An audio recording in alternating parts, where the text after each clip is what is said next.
Buenas noches con todos. He tenido un problema en cuanto al audio. ¿Me pueden confirmar si en este momento me escuchan? Sí, sí, te escucho, Iskra. Por favor, empieza ya. Ok, Sin gracias. problema. Bueno, buenas noches con todos. Buenas noches, doctora Fernanda, por acompañarnos el día de hoy en la ponencia. El día de hoy vamos a hablar, como dijo Boris, sobre lo que es el MIS-C. Es un tema relativamente nuevo para muchos y, bueno, en general a nivel mundial.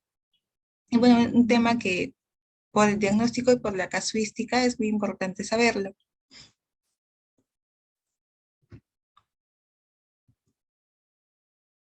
Ya, primero voy a iniciar presentando dándoles a ver algunas presentaciones que hubo en el año 2019 a fines del 2019 y a inicios del 2020, donde recién se empezaron a reportar un síndrome hiperinflamatorio asociado a shock que en niños durante el estadio de pandemia, ¿no? Durante cuando se presentó lo que es el COVID-19. Muchos lo habían presentado, los reportes de estos niños lo habían presentado durante la enfermedad como COVID como tal, pero la mayoría lo habían presentado entre 4 a 6 semanas, 2 a 6 semanas posteriores. Acá tenemos otro reporte que se hizo en el año 2019. Y bueno, como les mencioné anteriormente, a finales del 2019 se identificó un nuevo coronavirus, que muchos ya lo conocemos, que rápidamente alcanzó proporciones pandémicas. La OMS la designó como una enfermedad por COVID-19, que significa una enfermedad por coronavirus, o denominada SARS-CoV-2 como síndrome respiratorio agudo severo. Ahora, usualmente la clínica de este virus en el niño es muy diferente a la clínica en el adulto. En el niño suele ser leve, sin embargo, en algunos casos muy raros, los niños pueden verse gravemente afectados y pueden tener manifestaciones clínicas que pueden diferir mucho con respecto a un adulto. Por eso no hay que guiarnos mucho de ello. Ahora, como les dije, a finales del 2019 y el 2020 hubieron informes en Reino Unido y en Italia que documentaron una enfermedad muy grave, similar a un shock, que tenía características clínicas de la enfermedad de Kawasaki, que podía ser completa o incompleta, con o sin shock tóxico. Y bueno, posteriormente se han reportado las mismas características clínicas, pero a nivel mundial. Esta enfermedad se denominó, bueno, tiene varias formas de denominarse. La denominan como síndrome inflamatorio multisistémico en niños, el MIS-C, conocido actualmente. Se llamó anteriormente síndrome inflamatorio multisistémico pediátrico o síndrome inflamatorio multisistémico pediátrico asociado temporalmente con SARS-CoV-2 o síndrome hiperinflamatorio pediátrico, shock hiperinflamatorio pediátrico, todos ellos usados actualmente como sinónimos. Y el término que más se maneja actualmente es el mismo. Entonces, ¿qué es este síndrome que estamos describiendo? Es una enfermedad que causa una afectación multisistémica que puede evolucionar de una forma grave y puede incluso precisar algún tipo de ingreso a unidad de cuidados intensivos, unidad de cuidados intermedios.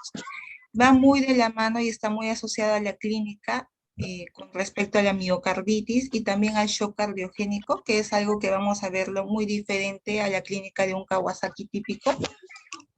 Y bueno, también la fisiopatología como tal de la enfermedad aún es desconocida. Pueden apagar sus audios. Gracias. Lo que se sospecha es de que hay una respuesta inflamatoria tardía a la infección previa por SARS-CoV-2. Y bueno, va asociada a una serología IgG positiva con aumento de biomarcadores inflamatorios.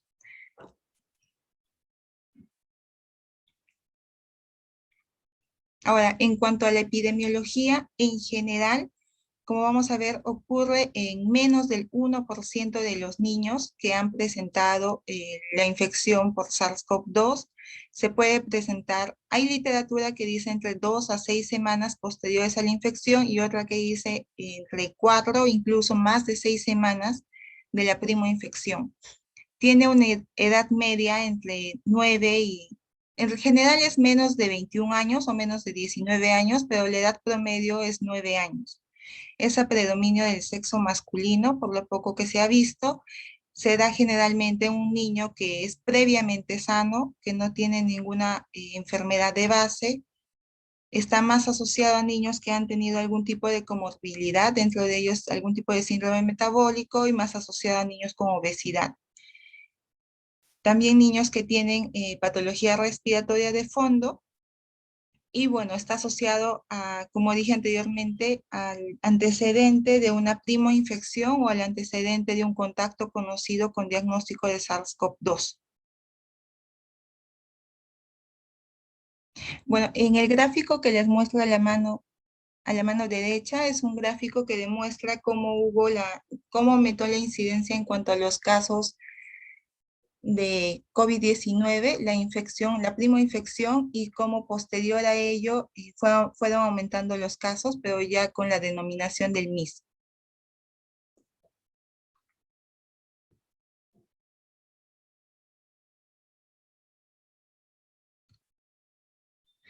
Bueno, en cuanto a la fisiopatología, como les mencioné anteriormente, todo lo que existe actualmente son hipótesis. Hay una hipótesis de que el MIS está relacionado con una desregulación inmunitaria que ocurre después o posteriormente a una infección aguda.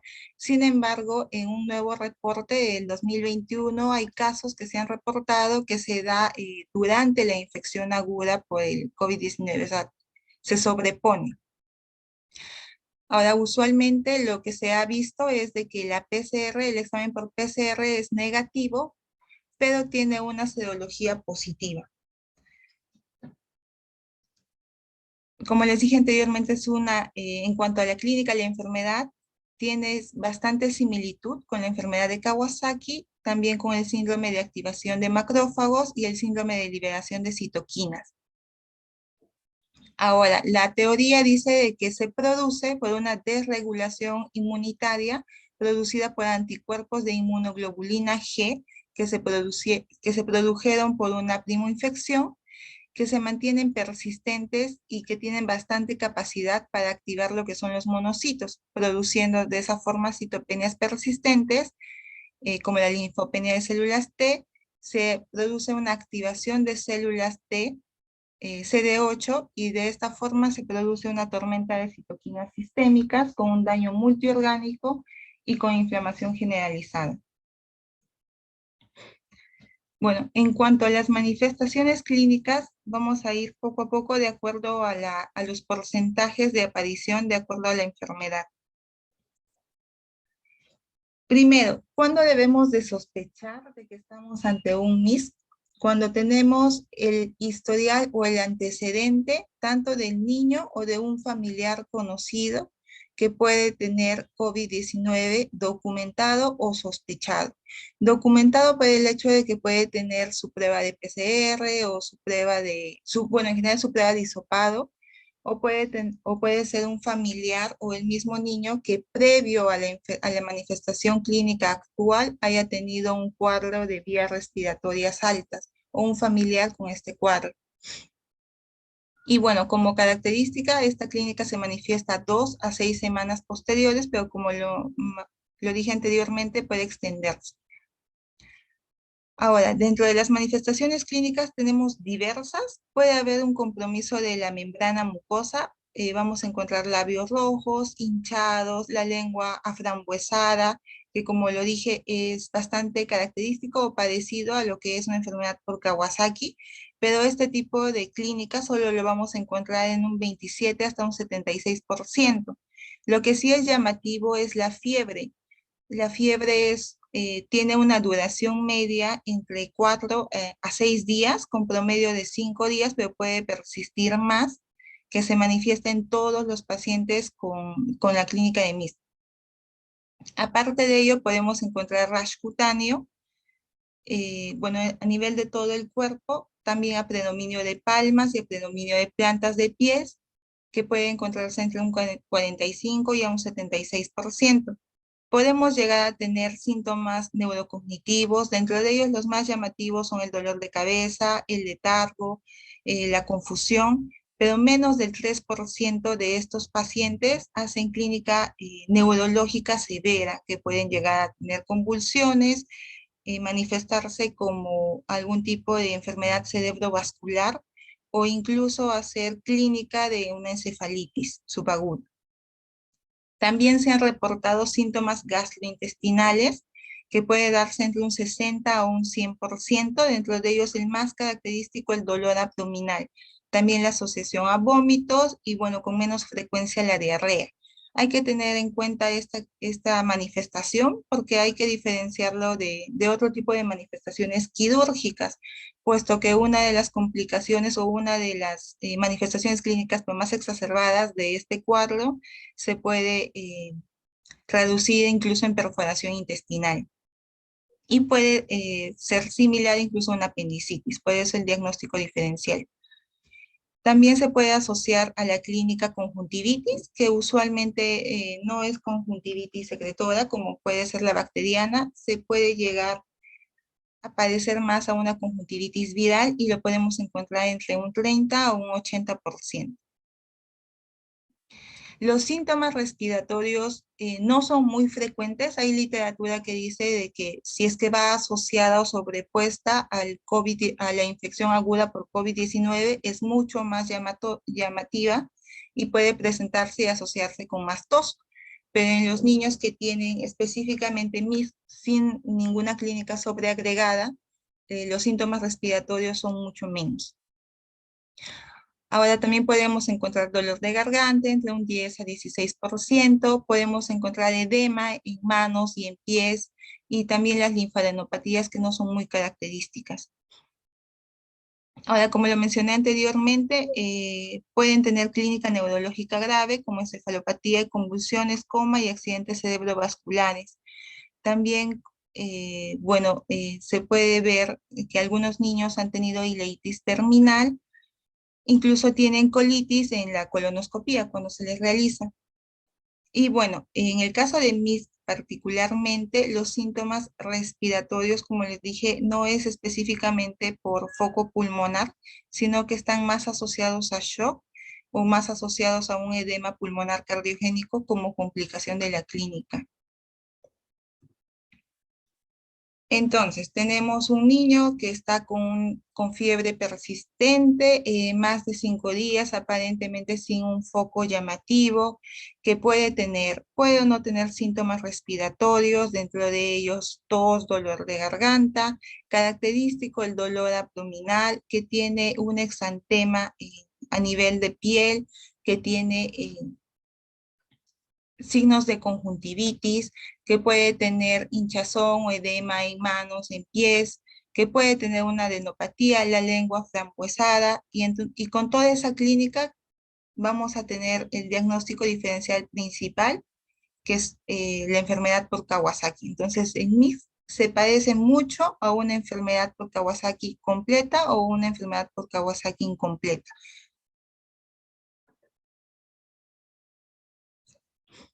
Después de que nosotros hemos visto el antecedente epidemiológico de nuestro paciente, hemos hecho el examen físico, vemos lo que tenemos positivo en los signos, en los síntomas que nos demuestra, nosotros tenemos que saber qué laboratorio nosotros vamos a pedir para cumplir con los criterios diagnósticos. Dentro de ellos podemos tomar un hemograma. Dentro del hemograma, lo más característico es que nuestro pacientito presente una neutrofilia y una linfocitopenia. Es lo más característico. También se puede ver una disminución de la hemoglobina y también una tendencia a la trombocitopenia, a diferencia de otras enfermedades bacterianas que incluso pueden dar trombocitosis. Ahora, pedimos marcadores inflamatorios, que es importante.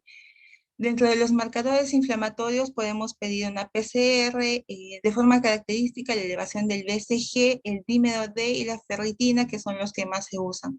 La procalcitonina también es usada, pero puede, como biomarcador de inflamación, se ha visto de que puede tener algún tipo de alteración. Ahora, cuando nosotros solicitemos los marcadores inflamatorios, tanto para el inicio del diagnóstico, cuando recibimos al paciente, así también para la monitorización, Tenemos que tener en cuenta que la BCG no es útil para monitorizar a nuestro paciente porque puede verse alterada por el inicio de inmunoglobulinas como tratamiento. Entonces se prefiere otros marcadores de inflamación. Hay que tener en cuenta también que la gravedad del cuadro clínico va asociada también a la elevación de los marcadores de inflamatorios. Podemos también pedir de inicio, de acuerdo a la clínica que nosotros veamos, marcadores cardíacos. Dentro de ellos pedir troponina, el péptido natriurético, que se van a ver levemente elevadas, no es muy característico. La troponina tiene una sensibilidad del 50 hasta el 90%, y la ferritina también, que se va a ver elevada entre un 55 a 76%. Sin embargo, estos se van a ver más característicamente elevadas en los cuadros de la enfermedad, pero en cuadros severos. En cuadros leves no es necesario incluso tomarlos porque no está dentro del protocolo. Podemos también pedir enzimas hepáticas para ver función hepática. Podemos pedir marcadores para ver lo que es función renal, urea, creatinina. Podemos pedir un perfil de coagulación, porque por el estado hiperinflamatorio de nuestro paciente podemos tener una alteración en el perfil de coagulación, y eso lo vamos a ver posteriormente en el manejo. Ahora, dentro de los exámenes que también podemos solicitar desde el primer momento de evaluación a nuestro paciente, se encuentra un ecocardiograma. El ecocardiograma tiene como característica que se puede encontrar una función del ventrículo izquierdo deprimida, e incluso se puede encontrar patología de la arteria coronaria, dentro de ellas los aneurismas. Ahora hay que tener en cuenta de que la alteración del ecocardiograma con el inicio del tratamiento se puede remitir, o sea, puede regresar a sus valores normales o basales dentro de los primeros 30 días, donde se puede recuperar del 91% de la función del ventrículo izquierdo. Ahora, otro examen de importancia es las pruebas para SARS-CoV-2. Tenemos que tener en cuenta que vamos a tener tres escenarios. El primer escenario, que es el más frecuente, es un paciente que va a tener serología positiva, es decir, IgG positiva para SARS-CoV-2, pero puede tener un examen por PCR negativo, eso en un 60%. En el segundo grupo vamos a tener pacientes que tienen serología positiva con una PCR positiva, y ahí vamos a tener que identificar si es sobreagregado a la clínica aguda por SARS-CoV-2 o si es aislado de ello. Y mucho depende en este caso el nivel o el valor de la serología. Si es IgG, tiene rangos más elevados, va más asociado a que es un MISC sin ser sobreagregado a la clínica aguda. Pero si el IgG sale en menor cantidad, nos orienta más de que es una clínica sobreagregada. Sin embargo, tenemos que tener en cuenta de que también hay un pequeño porcentaje que puede ir del 5 al 10%, que pueden tener resultados negativos en ambas pruebas, tanto en la serología como en la prueba de PCR. Ahora, en nuestra evaluación también, en el primer momento podemos pedir estudios de imágenes dependiendo de la clínica que nosotros tengamos y cómo lo orientemos. Podemos pedir una radiografía de tórax si es que nuestro paciente viene con una baja saturación, con clínica marcada de dificultad respiratoria. Podemos encontrar derrames pleurales, consolidaciones en parches, consolidaciones focales, y bueno, lo característico es un vidrio esmedilado, y también se puede presentar telectasis. La tomografía de igual forma se puede tomar para confirmar una radiografía de tórax o cuando tenemos una clínica marcada respiratoria. Como mencioné anteriormente, tenemos que tomar de inicio, sobre todo si es que es un paciente con cuadro clínico severo, lo que es un ecocardio. Y bueno, también podemos tomar lo que es un EKG, especialmente el EKG porque se han reportado casos de arritmias también con cambios en la repolarización con los segmentos de la onda ST o la onda T. Incluso se han reportado bloqueos cardíacos, pero esto hasta menos de un 20% de la clínica en general.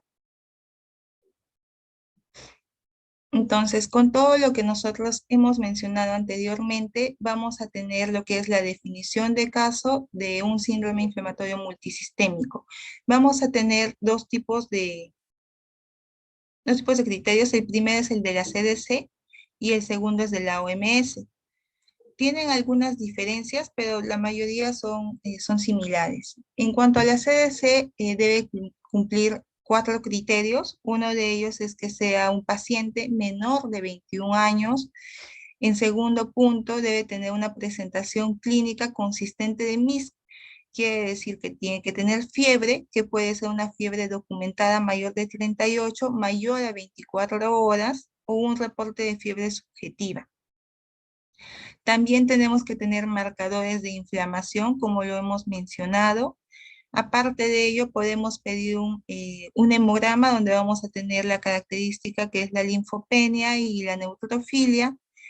Y tenemos que tener agregado dentro de los síntomas, dentro del examen físico, dentro de lo que tenemos que ver, 2 o más sistemas o órganos involucrados, como órganos blancos. Podemos tener evidencia de síntomas cardiovasculares, que puede ser que el paciente se presente con shock, con troponinas elevadas, con un ecocardio anormal o que se presente arritmia en un EKG, que ingrese con síntomas respiratorios, de neumonía o síndrome de dificultad respiratoria, que tenga alteración en los marcadores en la parte renal, que esté haciendo una insuficiencia renal, aunque es menos común en este síndrome. Aparte de eso, que tenga alteración neurológica, como hemos dicho, las convulsiones y los accidentes cerebrovasculares son menos comunes, que tenga alteraciones hematológicas por las coagulopatías que se realizan. Aparte de eso, que tenga síntomas gastrointestinales, dentro de ellos el más común dolor abdominal, y bueno, que tenga alteración dermatológica. Con 2 o más de estas alteraciones entra dentro del criterio. Y bueno, la diferencia entre el CDC y la OMS es de que el CDC pone como criterio que tenga una enfermedad grave que requiera hospitalización. Y bueno, también como criterio que se descarten otro tipo de diagnósticos que puedan dar fiebre persistente. En cuanto a la OMS, es diferente en cuanto a la edad. El primero toma la edad de 21 años, la OMS toma la edad de 19 años. Sin embargo, también va de la mano con lo que respecta a fiebre más de 3 días y bueno, 2 o más de los siguientes signos que ya lo hemos mencionado, que son iguales las manifestaciones de algún órgano que se vea comprometido, que tenga de igual forma marcadores inflamatorios elevados y que tenga evidencia de infección por SARS-CoV-2. Como lo hemos dicho anteriormente, se puede pedir tanto el PCR como la serología y vamos a tener 3 escenarios. Y tener el contacto de una persona con COVID-19 o un antecedente de un contacto respiratorio de vía aérea alta, que puede ser. Después de que nosotros hemos definido el caso de nuestro paciente, nosotros tenemos que ver la presentación clínica. Entonces, el espectro clínico del síndrome inflamatorio va a variar. Como lo dije anteriormente, podemos tener desde una presentación del síndrome inflamatorio febril, pero de forma leve, que son usualmente niños que pueden presentar fiebre persistente, pero que los síntomas son leves. Pueden presentar ligero dolor de cabeza, fatiga, pueden o no tener marcadores inflamatorios muy elevados y no presentan signos severos de afectación multisistémica. Existe otro grupo que hace enfermedad, se podría decir moderada, que va más asociado a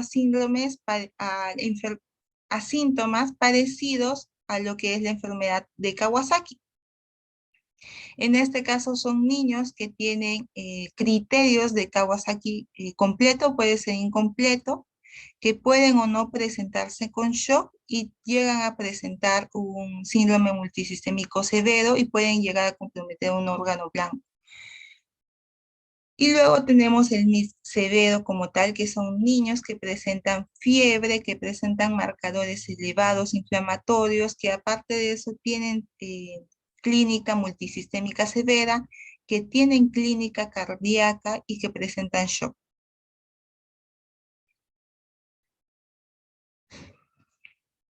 Y bueno, tenemos que ver también los subfenotipos que tenemos. Dentro de ellos, primero vamos a ver lo que es el MIS, pero el MIS solo, que no se superpone ni a Kawasaki ni a COVID-19. Y usualmente este tipo de presentación clínica de la enfermedad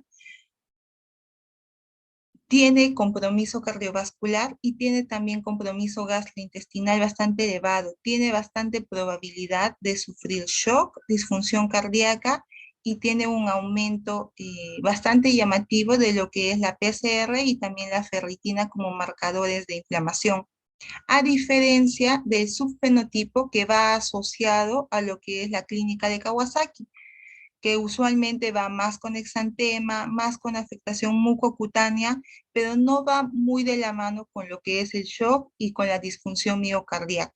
Entonces, es una clínica diferente. Tenemos también el MIS, que va superpuesto con lo que es la enfermedad por COVID-19, pero de forma aguda. Estos pacientes llegan a tener tanto el IgG, la serología positiva, y también la PCR positiva. Usualmente este tipo de pacientes presenta una clínica que se caracteriza por el compromiso respiratorio, incluyendo tos, dificultad para respirar, neumonía, bueno, y el síndrome de dificultad respiratoria aguda. Es este grupo de pacientes el que, a diferencia de los otros dos, presenta más mortalidad.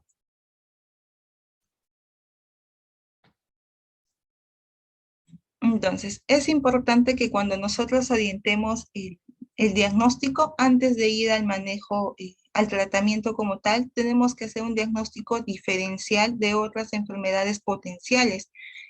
Si nosotros sabemos que la clínica del MIS es muy parecida a una clínica de Kawasaki, tenemos que ver las diferencias entre uno y otro para ver si estamos frente a una clínica conjunta, sobrepuesta o una enfermedad diferente.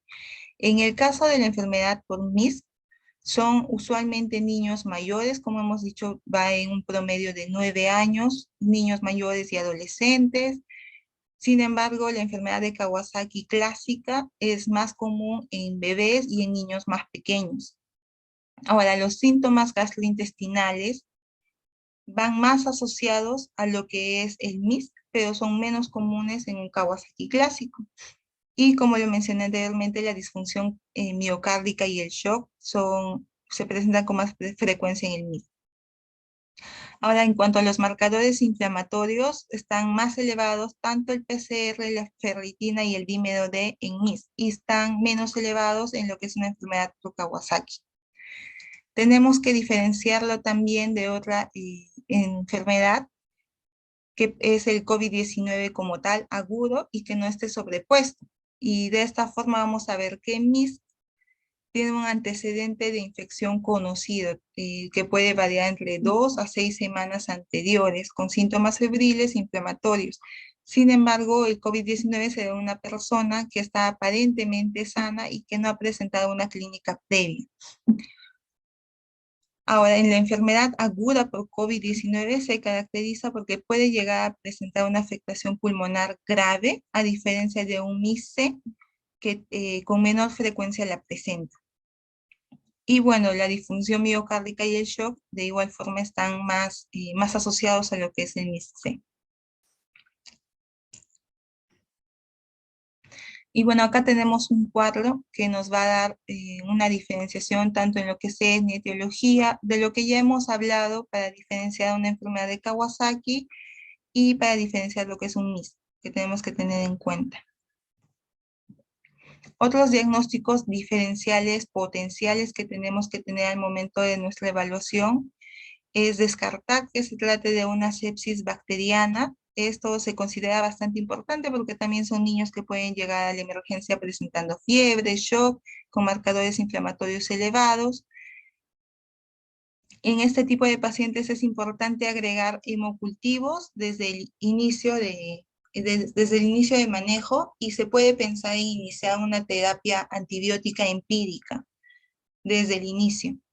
También tenemos que descartar un síndrome de shock tóxico. Los síndromes de shock tóxico, tanto el estafilococo y el estreptocócico, comparten bastantes similitudes con la enfermedad. Sin embargo, las pruebas que nos van a ayudar para diferenciarlo uno de otro, más que todo es la serología. También tenemos que dar el diagnóstico diferencial de otras infecciones virales que pueden producir fiebre persistente, también de la linfostiosis hemofagocítica o el síndrome de activación de macrófagos, que son afecciones agresivas y potencialmente mortales, que tienen características comunes, sin embargo hacen una activación inmunitaria bastante excesiva y puede ocurrir en niños que son previamente sanos, que no tienen una clínica anterior de un cuadro de vía respiratoria alta. Y bueno, usualmente se dan también en niños que tienen antecedentes de alguna enfermedad reumatológica. Entonces, cuando nosotros hemos planteado nuestro diagnóstico, hemos visto si estamos ante qué tipo de presentación, qué subtipo estamos, nosotros vamos a ver el manejo y el tratamiento. De primera mano, tener en cuenta de que nosotros siempre debemos tener en la mente lo que es el triángulo de evaluación pediátrica para ver lo que es la apariencia, la respiración y la circulación. Después de que lo hagamos, nosotros tenemos que iniciar con una monitorización de funciones vitales y aparte de ello tenemos que dar tratamiento de soporte. Podemos dar antitérmicos, dentro de primera elección está el paracetamol bioral o incluso intravenoso. Si la fiebre persiste, se puede pensar en usar incluso el metamizol intravenoso o metamizol oral. Tenemos que te podemos iniciar lo que es la fluidoterapia, si son niños que están bueno, primero vamos a descartar si tiene o no tiene shock, pero la fluidoterapia se debe iniciar y se da con sueros isotónicos y balanceados. Se debe vigilar signos de deshidratación porque son usualmente niños que pierden contenido de líquido corporal por la perspiración, por la fiebre y por la intolerancia oral, que es una forma de presentación. Como lo dije anteriormente, podemos iniciar antibiótico-terapia si es que estamos pensando, sospechando también una sepsis, pero de foco bacteriano. Debemos dar oxígeno si el paciente lo precisa y bueno, si es que llega a tener criterios para agregar algún tipo de antiagregante o anticoagulante, se debe de iniciar. Ahora, en el caso de estos niños, si es que llegan con clínica de shock, tenemos que tener en cuenta de que el tipo de shock es un shock vasodilatador que es refractario a expansores de volumen. Entonces, se debe iniciar de primera mano agentes vasoactivos, dentro de ella, de preferencia, la epinefrina y no la norepinefrina. Si es que tiene una disfunción de ventrículo izquierdo, que se confirma con el EKG, entonces se prefiere la epinefrina.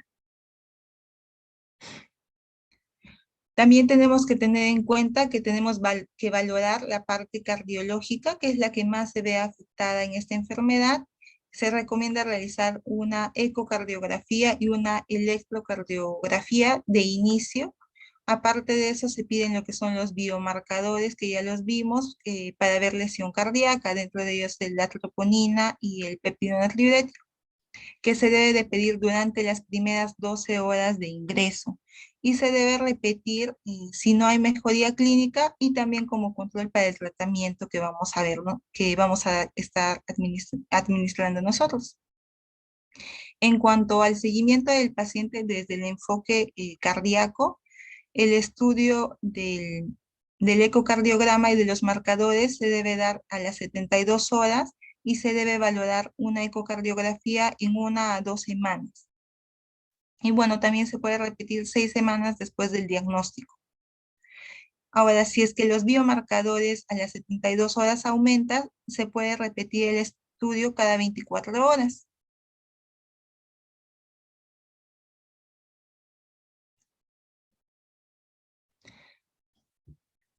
En cuanto a la terapia de modificación inmunológica, al lado izquierdo pueden ver un esquema que nos orienta a quién debemos nosotros de tratar. Y entonces nos presenta a un paciente con clínica moderada o con clínica severa de MICE, que incluye uno o más de las siguientes clínicas, que puede ser con presentación de shock, que requiera algún tipo de terapia con vasopresores, que venga con una falla, con una disfunción del ventrículo izquierdo, que venga con un aneurisma de arteria coronaria, que tenga troponinas elevadas, que tenga alteración en el EKG característico de arritmia o que tenga bloqueos. Con cualquiera de estos criterios nosotros debemos de ver. Si tiene estos criterios, nosotros podemos iniciar terapia con inmunoglobulinas, agregando de primera mano lo que es la corticoterapia. Y de esa forma evaluamos si tiene una respuesta adecuada o no es adecuada. Ahora, si es que no tiene clínica severa de la manifestación, si no tiene clínica severa, nosotros podemos iniciar el tratamiento solo con inmunoglobulinas y de esa forma podemos ver si tiene una respuesta adecuada o si no la tiene. En el caso de no tener una respuesta adecuada a la primera dosis de inmunoglobulina, se puede volver a repetir a las 36 horas o en la siguiente dosis se puede iniciar lo que es la corticoterapia.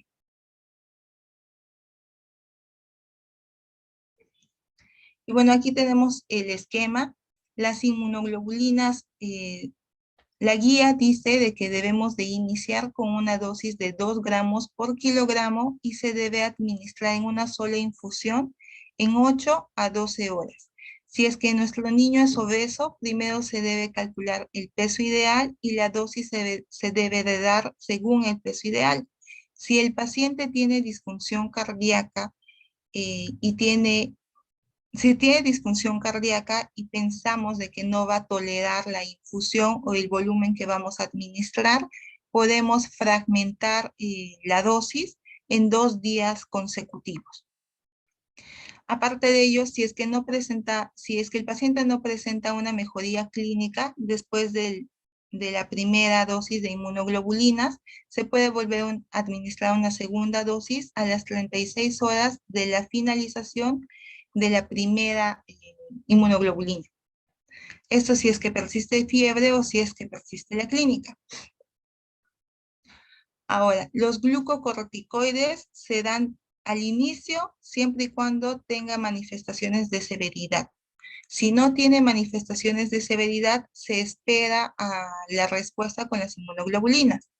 La dosis de glucocorticoides puede variar si es una clínica severa o si es una clínica moderada.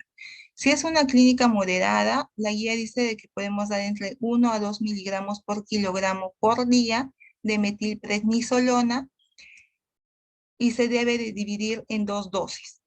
Se puede dar este tratamiento entre 3 a 5 días de acuerdo a nuestra evolución. Si es que el paciente tiene formas graves de manifestación, sobre todo con shock, y es se le está dando inotrópicos, vasopresores, nosotros podemos dar la metilprednisolona a dosis de 30 miligramos por kilo por día, pero los días se reducen, ya no de 3 a 5, sino con un máximo de 3 días y con un valor máximo de 1 gramo. Ahora, ¿cuándo suspendemos los glucocorticoides? Si es que nuestro paciente ha cedido la fiebre y tiene una mejoría clínica. De esa forma nosotros suspendemos los glucocorticoides endovenosos y podemos pasar a una dosis por vía oral que tiene que ser equivalente. En este caso sería la prednisona y tiene que ser disminuido gradualmente en un periodo de 3 a 4 semanas. También tenemos otro tipo de terapia que es la terapia complementaria. Tenemos los inhibidores de la interleucina 1, como lo es anakinra, inhibidores de la interleucina 6, como el tocilizumab. Y bueno, también se han utilizado lo que es glucocorticoides en dosis alta en formas de pulso y plasma de pacientes convalecientes con SARS-CoV-2. Sin embargo, no hay literatura que pueda avalar que este tipo de terapia complementaria es eficaz o disminuye la mortalidad.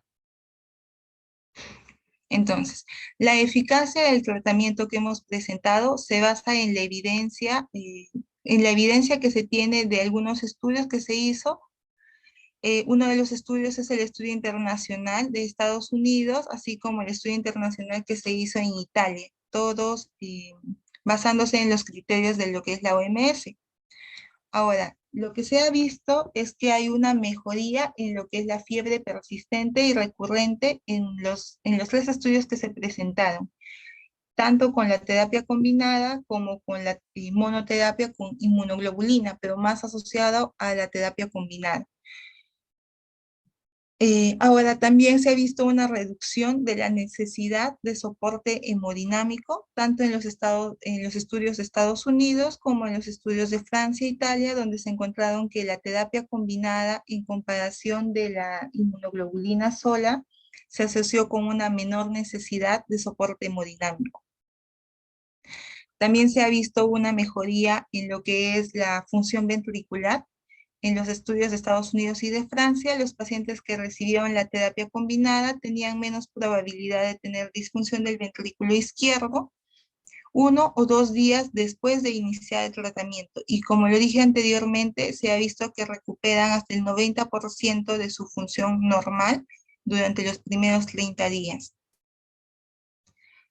Lo que sí no se ha visto es ninguna diferencia aparente en lo que es mortalidad, y esto es porque hay muy pocos reportes de muerte en cada uno de los grupos dependiendo del tratamiento. Ahora, como lo dije, dentro de las terapias complementarias tenemos los inhibidores del factor de necrosis tumoral, como el infliximab, que es un inhibidor del factor de necrosis tumoral que se ha utilizado como terapia de segunda línea. Sin embargo, no se recomienda en la actualidad porque no tiene datos para confirmar la eficacia. También se ha visto el uso de terapia antitrombótica, sobre todo terapia antitrombótica, sobre todo en los pacientes que corren el riesgo de sufrir algún tipo de complicaciones. Por ejemplo, los pacientes con disfunción grave del ventrículo izquierdo, que tienen riesgo de trombosis apical. Aparte de ello, si tienen alteraciones en la coronaria, pueden tener aneurismas, o si tienen riesgo aumentado de infarto de miocardio. En estos pacientes se puede pensar en una terapia antitrombótica. Se puede pensar en iniciar aspirina para todos los pacientes. No se ha visto una recomendación específicamente para todos, pero se puede dar en dosis bajas de 3 a 5 miligramos por kilo por día, y esto se basa más en la evidencia indirecta de los beneficios de la aspirina en lo que es la enfermedad por Kawasaki.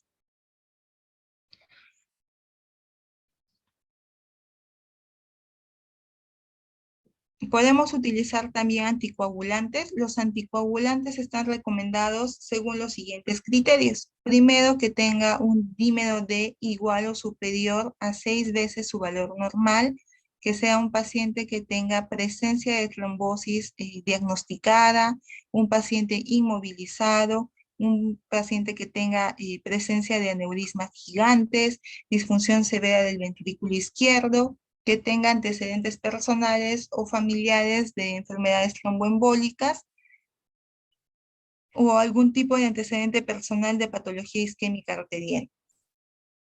Y bueno, ahí está en la presentación las dosis a las que se puede manejar. De cabeza, la enoxaparina.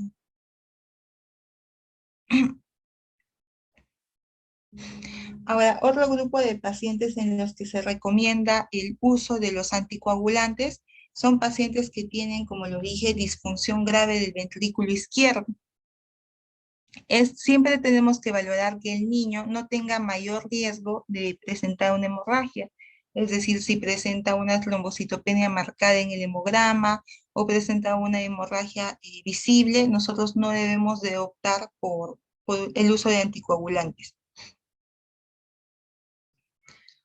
Ahora, ante la clínica de disfunción cardíaca, durante la fase inflamatoria aguda de la enfermedad, los niños con compromiso cardíaco pueden presentar compromiso hemodinámico y pueden desarrollar arritmias durante el curso de la enfermedad. La evaluación ecocardiográfica es seriada tanto de la función cardíaca y también el control de los niveles de troponina y del péptido natriurético. Como le mencioné anteriormente, la evaluación de los marcadores cardíacos como del EKG varía mucho depende mucho de cómo sea la evolución de nuestra clínica y puede ser incluso cada 72 horas y si tenemos aumento de los mismos cada 24 horas. La terapia antimicrobiana está aceptada sobre todo en pacientes en los que nosotros tenemos sospecha de que presente un shock séptico. En ese caso se puede iniciar con tratamiento empírico. En lo que respecta a UpToDate, da un régimen empírico apropiado que consiste en lo que es ceftriaxona más vancomicina. También recomienda la ceftarolina más piperacillina tazobactam, que es un régimen alternativo. Se recomienda añadir al tratamiento antibiótico que nosotros iniciemos la clindamicina si tenemos características compatibles con una enfermedad mediada por toxinas. Ahora, la terapia antiviral no está bien estudiada y no tiene, recomendaciones en la guía. Y bueno, los criterios de alta hospitalaria de nuestro paciente son que nuestro niño se mantenga febril al menos entre las 24 y las 48 horas, que no tenga necesidad de oxígeno durante 12 a 24 horas, que tenga una saturación adecuada, que tenga una mejoría y una normalización de las pruebas de imagen, si es que al inicio estuvieron anormales, que tenga una mejoría analítica laboratorial, para monitorizar y comprobar la normalización y la mejoría tanto de la linfopenia como la neutrofilia, como algún tipo de alteración en los biomarcadores cardíacos o los marcadores inflamatorios. Que sea un niño que tolere la vía oral y que tenga una capacidad o posibilidad de completar el tratamiento en casa si es que fuese necesario. Y bueno, en cuanto a la bibliografía, ha sido tomada de lo que es UpToDate, también de la Asociación de Pediatría Española, y bueno, algunas guías, dentro de ellas la guía chilena. Gracias. Muchas gracias, Iskra. Muchas gracias por la revisión. Es una revisión amplia del MISC. El día de hoy nos acompaña la doctora Fornay. Si tiene alguna duda, alguna pregunta, por favor, lo pueden hacer ahora. Doctora Fornay, ¿cómo está? Buenas noches. Por favor, ¿se puede ampliar la información? ¿Cómo están? Buenas noches. Sí, bueno, dentro de todo, no sé si me pueden dar la opción de compartir pantalla.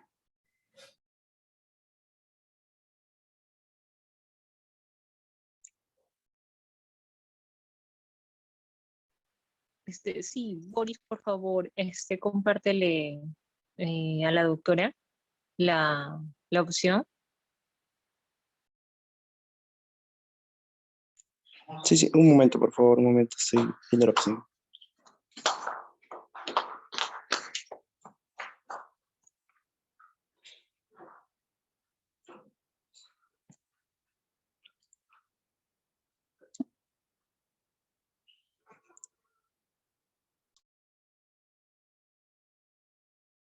No sé si pueden ver Sí se ve, mi doctora. pantalla. Sí se ven sus diapositivas, doctora. Honestamente es agradecer a las chicas por la exposición. De verdad ha sido una revisión bastante amplia. Netamente, acá hay algunos, parte de los criterios que teníamos, parte de lo que es las definiciones que han dado, pero ¿cuál es mi punto a traer de esta diapositiva? Es netamente poder diferenciar un poco lo que estamos viendo en estas últimas semanas, ¿no?, con respecto a lo que es el síndrome inflamatorio multisistémico. Para muestra un botón netamente, tenemos un chico de 10 años con un cuadro febril de 4 días. Según la historia clínica, netamente fiebre y rash, ¿no?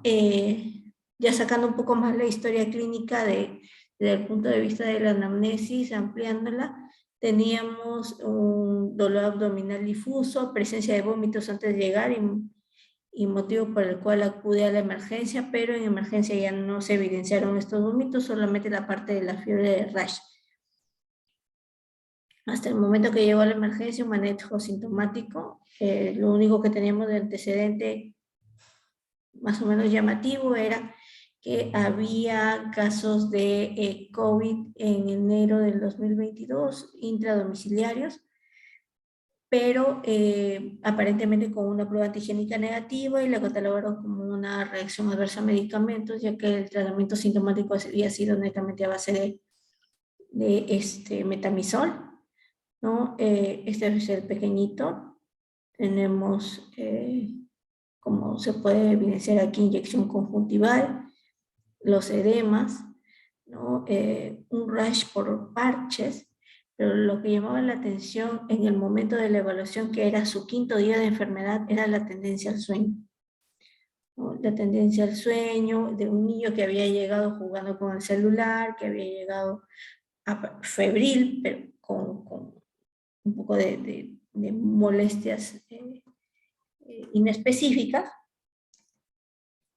pero el problema principal era el compromiso del sistema de del sensor, ¿no?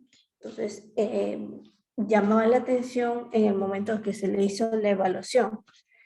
Cuando entra el primer equipo de guardia, lo plantean como RAM, ya el segundo es donde nos llaman por el antecedente epidemiológico. Y tenemos los siguientes exámenes auxiliares. Tenemos un hemograma con 21.000 leucocitos, linfocitos 2%, segmentados 63, el resto eran abastonados. Teníamos una elevación de transaminasas, teníamos ferritina en 2000, un número de DM24, PCR24, una hiponatremia, CPK incrementados, una urea que si bien es cierto no estaba muy alta, pero con una creatinina que tendía a elevarse.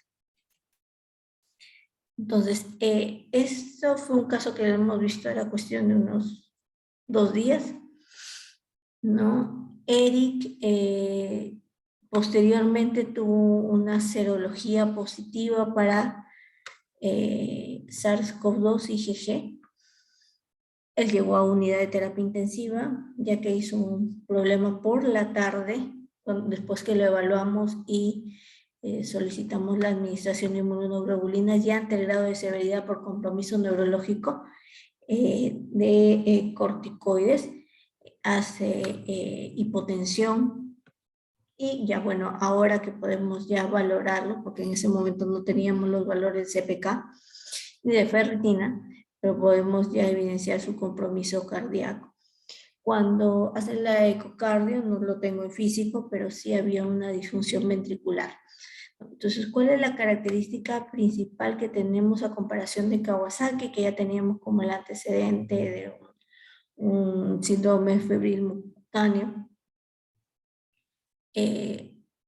Las diferencias significativas, tenemos la edad de presentación, el antecedente epidemiológico de contacto COVID, la sintomatología que viene asociada al cuadro de síndrome inflamatorio multisistémico, que son netamente procesos gastrointestinales, a comparación de Kawasaki, que más que todo se reportan cuadros respiratorios previos al cuadro febril, ¿no? Y la rápida evolución al shock. En el caso de Kawasaki, nosotros tenemos como criterio 5 días de fiebre y posterior a eso comenzar a hacer la parte del estudio. En caso de síndrome inflamatorio multisistémico, aparentemente no nos da mucho tiempo. Hablamos de que ese chico llega al shock ya al 5º día, cuando recién estaríamos planteando la posibilidad de una enfermedad de Kawasaki. Entonces, dentro de la parte clínica, las diferencias, si bien es cierto, son sutiles. Hablamos de aquí nomás tenemos compromiso hepático, ya elevó prácticamente más de 2 veces su valor normal. En el caso de la creatinina también tenemos un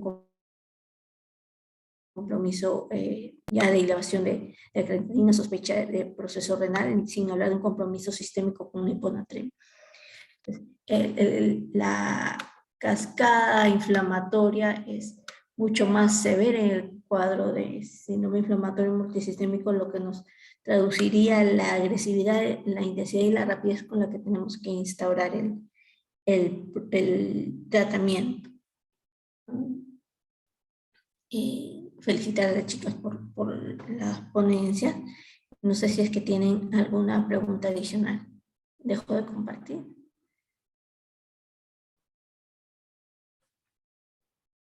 Doctora, yo tenía una pregunta. Lo que pasa es que en cuanto a su experiencia, por ejemplo, usualmente el MISC entraría dentro del criterio para descartar cuando nosotros vemos un FOD por, por la coyuntura actual, porque ya usualmente lo que es el COVID se ha subdiagnosticado, se podría decir, con la tercera ola, porque casi nadie se ha hecho, se hace serología o no se hacen hisopados, porque pasa como si fuera un resfrío común. Y hace 2 meses aproximadamente, nosotros hemos evidenciado en emergencia un aumento de casos, en este caso de los niños, que venían específicamente por fiebres altas, pero no se les pedía a todos, obviamente, el hisopado. Entonces, no sé si son niños que ya tienen como ese criterio, que no han sido diagnosticados como tal, o incluso sus familiares no tienen una prueba diagnóstica, pero se tomaría como un antecedente de importancia. Claro, entonces tenemos que partir del término que es FOD, ¿no? Entonces, generalmente estos chicos a la emergencia llegan con un cuadro febril sin foco aparente, no llegan a tener el concepto de lo que es FOD. Porque en realidad cuando ya tomamos los exámenes ya podemos determinar, irnos orientando un poco hacia lo que es el compromiso inflamatorio. Entonces un síndrome febril sin foco aparente sí podríamos catalogarlo como un síndrome, entra dentro del grupo de síndrome febril sin foco aparente.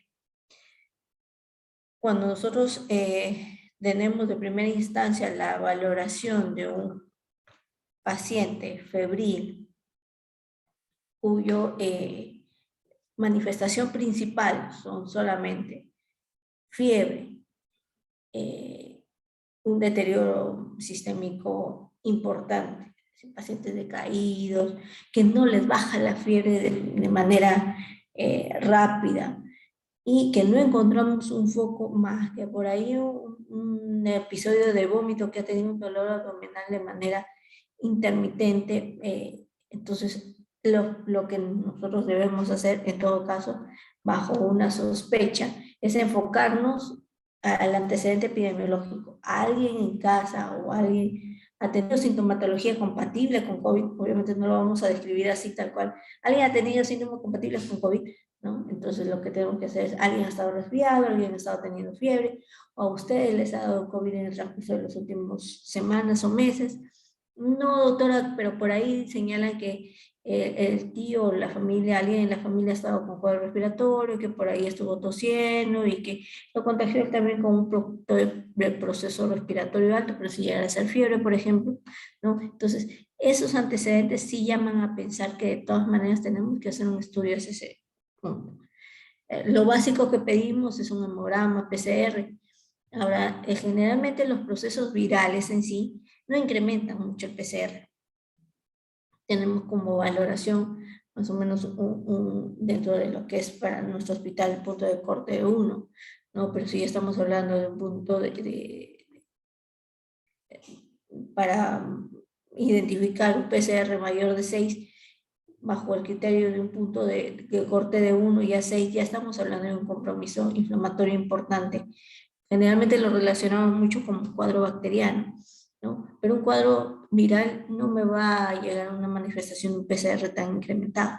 Entonces ahí sospechar, tengo la posibilidad de que sea un compromiso bacteriano, un proceso bacteriano, o estoy hablando de un proceso inflamatorio. Ahí es donde tenemos que ya echar un poquito más acuciosos a valorar cómo está cada uno de los sistemas. Entonces ya pediría, por ejemplo, cómo están las transaminasas, que nos dan más o menos una valoración de, por ejemplo, si tenemos un cuadro viral, respiratorio alto, no voy a tener alteración de las transaminasas. Por ahí el único que me podría elevar las transaminasas en un grado intenso es la hepatitis viral por virus hepatotropo, que vamos a tener pues el incremento de más o menos por encima de 1000 sus valores. En el caso de síndrome inflamatorio multisistémico, estos valores van a duplicarse, triplicarse, pero no van a llegar a valores de 1000, ¿no? Y los síntomas que vienen asociados, generalmente hay un rash evanescente, un rash que se reporta dentro de lo que es la presencia de síndrome inflamatorio multisistémico, como lo verán acá, y definitivamente la inyección conjuntival de compromiso vascular se va a evidenciar en el transcurrir de las horas que vamos a tener observación de ese paciente.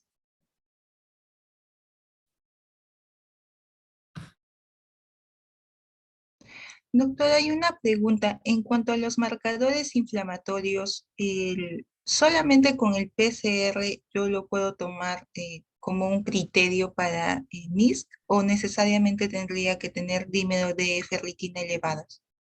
No, no es el único. No es el único, yo tengo que valerme, como les comento, de evidenciar que hay inflamación en otros órganos o en otros sistemas.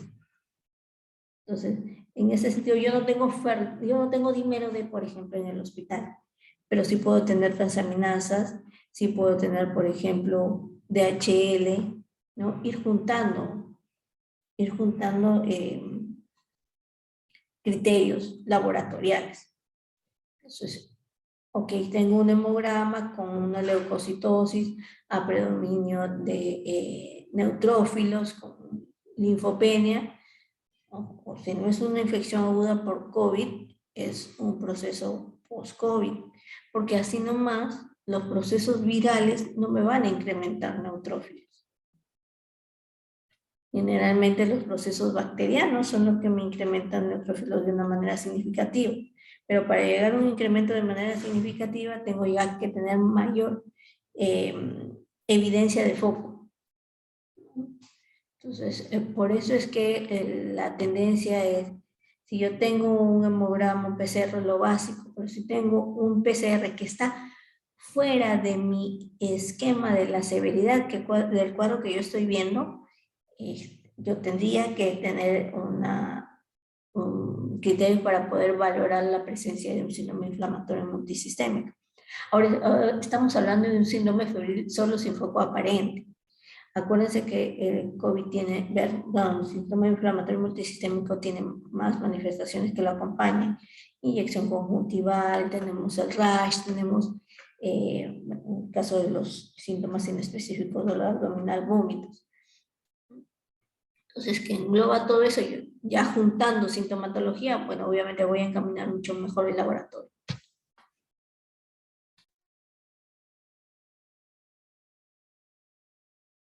Gracias, doctora.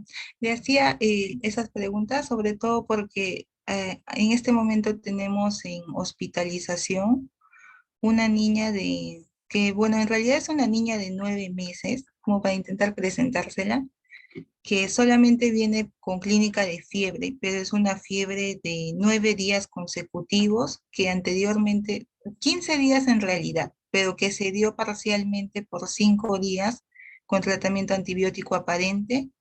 Y bueno, en general tiene 9 días consecutivos de fiebre, pero solamente fiebre.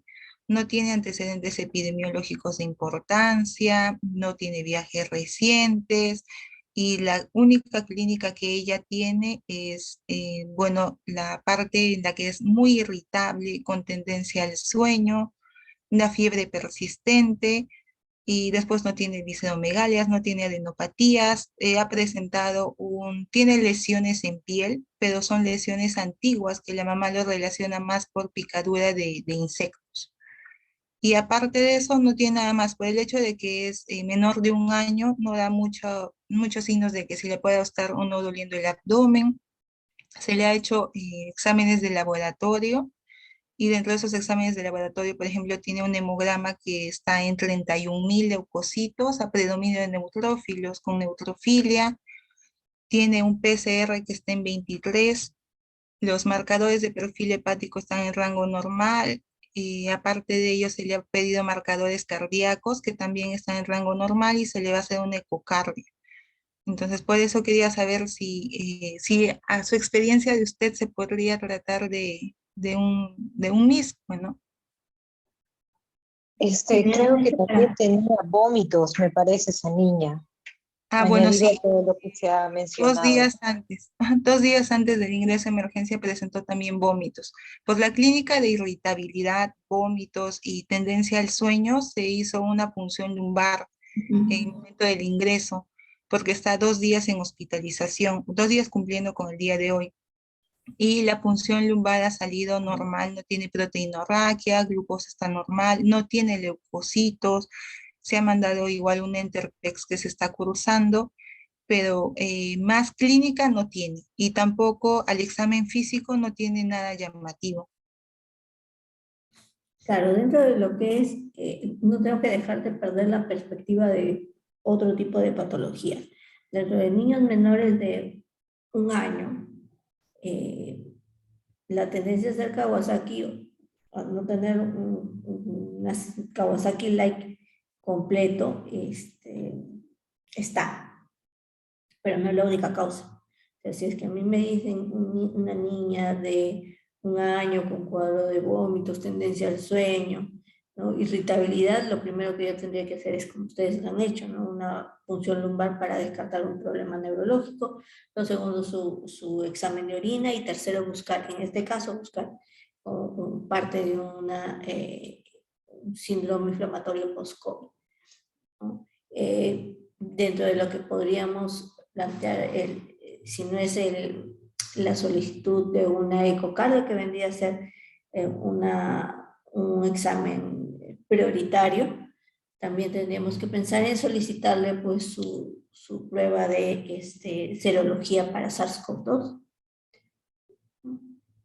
Yo les comento, tengo de experiencia en el hospital en el sentido de poder, ustedes saben que en el INS ahora tienen un poquito de dificultad para poder solicitarla, pero en el Laboratorio San Marcos del Hospital Loaiza tiene la facilidad de que le pueden ir a tomar al paciente al hospital su prueba, ¿no?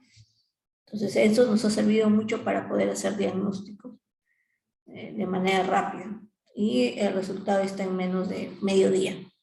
Acuérdense que es eso rápido, pues, ¿no? Pero sí es prioritario para poder llegar a hacer un diagnóstico y ver la posibilidad de iniciar inmunoglobulina de manera temprana. Ahora hay que ir monitorizando presión arterial. Si no tienen para poder hacerle la ecocardio ahora, hacer hasta el día de mañana, capaz de valorar cómo van las presiones arteriales. ¿Y alguna otro examen que hayan llegado a recolectar desde el punto de vista inflamatorio? DHE, BCG. Sí, doctora, le solicitamos también ferritina y dímero D, que es lo que ha salido, pero tanto la ferritina como el dímero D se han mantenido en rangos normales. Y adenopatías. Adenopatías, no tiene Puntual. adenopatías cervicales, inguinales, axilares, no tiene visceromegalia aparente tampoco. Igual se le ha pedido una ecografía, que recién se va a cursar una ecografía abdominal. Examen de orina, tiene 2 exámenes de orina del ingreso, pero los 2 negativos. Y no hay compromiso vascular, inyección conjuntival, edema de manos, pies. No tiene edema de pies, solo tiene aumento de volumen en la mano y en una de las manos, pero más relacionado por la canalización, porque le han canalizado en ese lado y la mano está hinchadita. Inyección conjuntival, se podría decir ligera, pero como es una niña que ha estado llorando todo el día, porque todo el día ha estado llorando, los párpados están hinchaditos. Ya, pero la inyección en sí no Claro, no hay. tiene inyección conjuntival como tal. En todo caso, yo de todas maneras estaría a la espera de un estudio, de una valoración de un Kawasaki, de una enfermedad de Kawasaki como tal, versus un proceso viral. Plantear la posibilidad de tomar la serología para Epstein-Barr, CMV y parvovirus.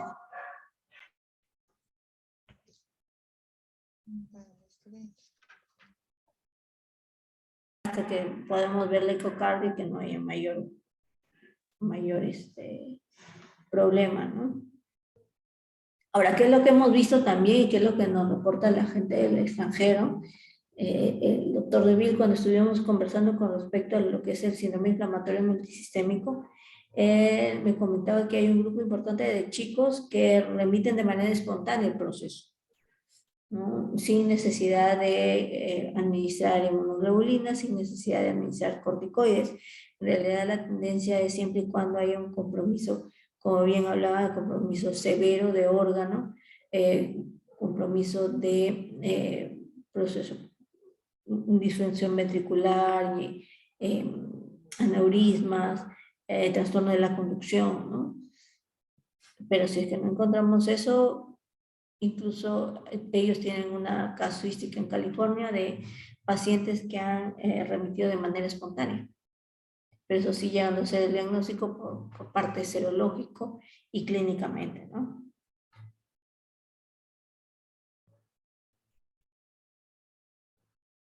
Doctora, y en este caso, por ejemplo, los marcadores inflamatorios, ¿cada cuánto yo puedo repetirlos para ver si hay algún tipo de elevación en ferritina, dímero D?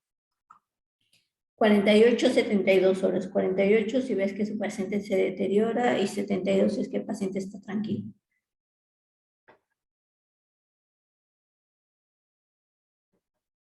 Doctora, y a considerar con el supuesto caso de un Kawasaki por el grupo etario, ¿no?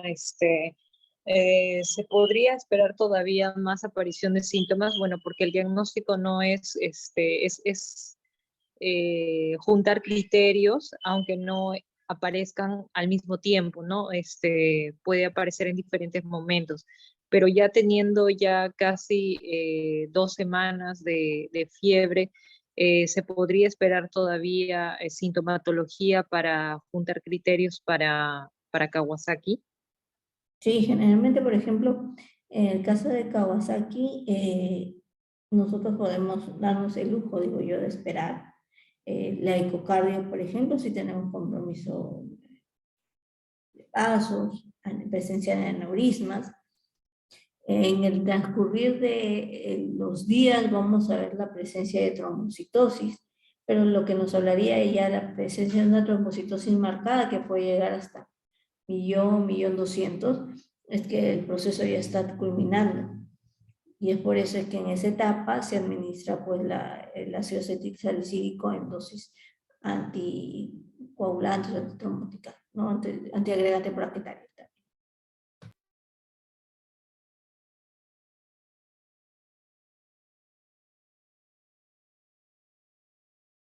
El que se puede esperar siempre y cuando no haya un deterioro del paciente. Gracias, doctora. Doctora, y una consulta con respecto al diagnóstico, más o menos para diferenciar un Kawasaki Light secundario a asociado, perdón, a una enfermedad por SARS-CoV-2 y un MISC, además del grupo etario, porque bueno, el MISC puede estar presente de 2 a 12 años, ¿no? Con más frecuencia en los adolescentes. Pero además del grupo etario, dentro de la clínica, los laboratorios, ¿hay algo más que me pueda orientar a diferenciar estos dos diagnósticos? Mira, por ejemplo, en Kawasaki, edad, síntomas asociados, síntomas respiratorios. En el caso de síndrome inflamatorio multisistémico, síntomas digestivos. Edad para síndrome inflamatorio multisistémico, bueno, edad mayor hasta que puede llegar hasta los 18 en nuestro caso, ¿no? El componente inflamatorio en el caso de Kawasaki no es tan intenso, por ejemplo, no me eleva de manera significativa el dímero D, la ferritina tampoco me la eleva a grados que hemos visto como lo ocurrido en síndrome inflamatorio multisistémico. En el caso de los exámenes de orina de Kawasaki podemos evidenciar una leucocituria leve, ¿no? No tenemos compromiso, por ejemplo, hepático ni renal en el caso de enfermedad de Kawasaki, cosa que sí lo vemos en el caso de síndrome inflamatorio multisistémico. Una manera de diferenciarlo, por ejemplo, un niño de 2 años es qué tipo de sistemas están afectados, ¿no?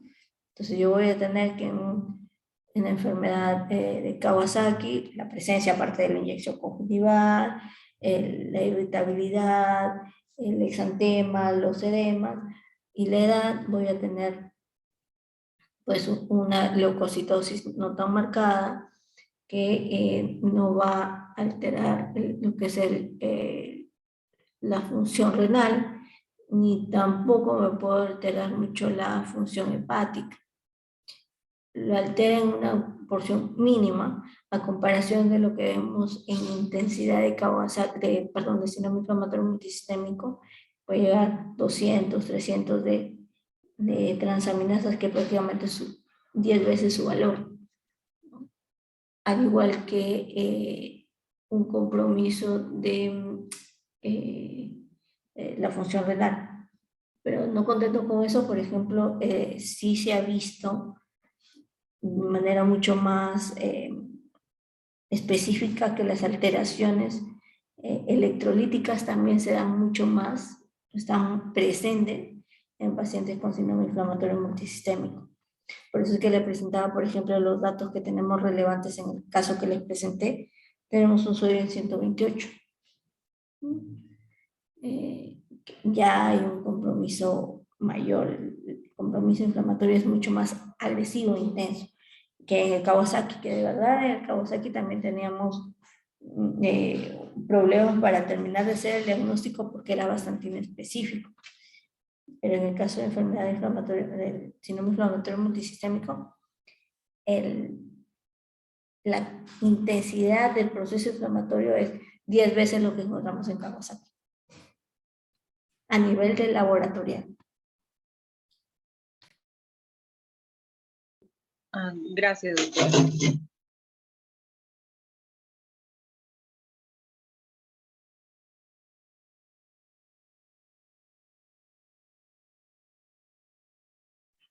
Chicos, ¿alguien más tiene alguna duda?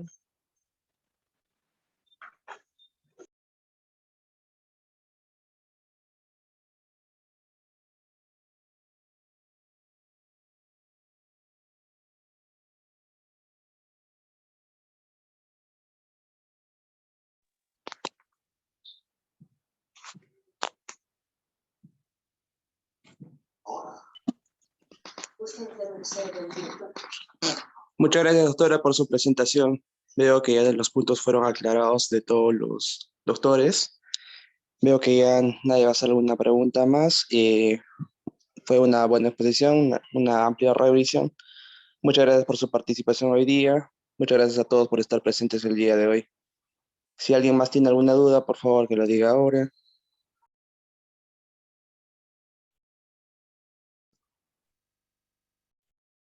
Bueno, creo que no hay. Yo quiero agradecer la invitación y disculpa por la prórroga, pero sí, en la medida que podamos apoyarnos y conversar sobre estos temas que en realidad son bastante interesantes, bienvenido sea yo dispuesta de poder apoyarlos. Muchas gracias, doctora, por su tiempo y bueno, por este momento, ¿no? A veces es un poco difícil, pero nosotros no contamos con un asistente en el hospital, infectólogo pediatra, en estos momentos, ¿no? Pero de todas maneras, muchísimas gracias por su ayuda. Gracias a ustedes por la invitación.